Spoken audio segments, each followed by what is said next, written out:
বলেন তো বাংলাদেশে কত পার্সেন্ট মুসলমানের দেশ?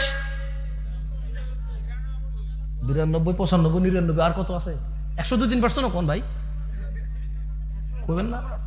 আচ্ছা একটাতে আসি, যেটা বেশি জোরে শোনা যাবে ওইটা। বাংলাদেশ কত পার্সেন্ট মুসলমানের দেশ?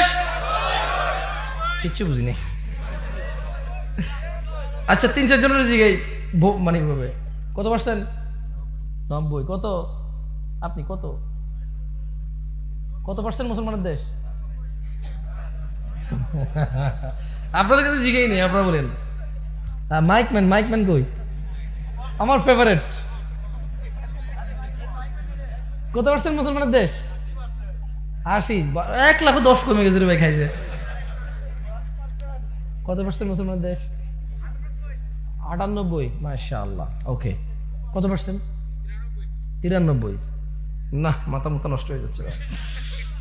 যাক, আমরা সবাই কি আল্লাহর নবীর কি? আলহামদুলিল্লাহ। তাহলে ভালো খবর আছে আমাদের জন্য। আগে কি ভালোটা শুনবেন না খারাপটা শুনবেন? আগে ভালোটা শুনবেন। না, আগে খারাপটা কমু, বুঝতেছি না। এখানে লেখা আগে ভালোটা আছে, আগে ভালোটা কমু। আমি দেখে কই তো লেখা ভালোটা আছে আগে। যাই হোক, আউযু বিল্লাহি মিনাশ শাইতানির রাজিম।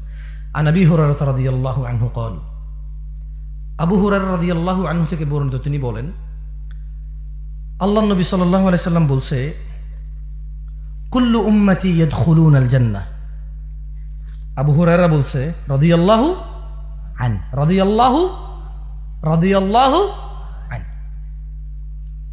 উনি বলছে যে আল্লাহর রাসূল সাল্লাল্লাহু আলাইহি ওয়াসাল্লাম বলেছে, কুল্লু উম্মতি ইয়াদখুলুনাল জান্নাহ, আমার সমস্ত উম্মত জান্নাতে প্রবেশ করবে। কোথায় প্রবেশ করবে? জান্নাতে প্রবেশ করবে। বলছে যে ইল্লা মান আবা, আবা ব্যতীত আমার সব উম্মত জান্নাতে যাবে। সুবহানাল্লাহ।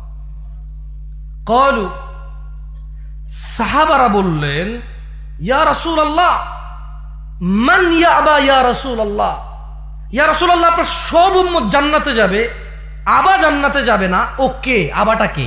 তখন আল্লাহ নবী বললেন যে মান, যে আতাআনি, আমি মুহাম্মদের অনুসরণ করে, সাল্লাল্লাহু আলাইহি ওয়াসাল্লাম, দাখালাল জান্নাহ, যে আমি মুহাম্মদ সাল্লাল্লাহু আলাইহি ওয়াসাল্লামের অনুসরণ করে সে জান্নাতে প্রবেশ করবে।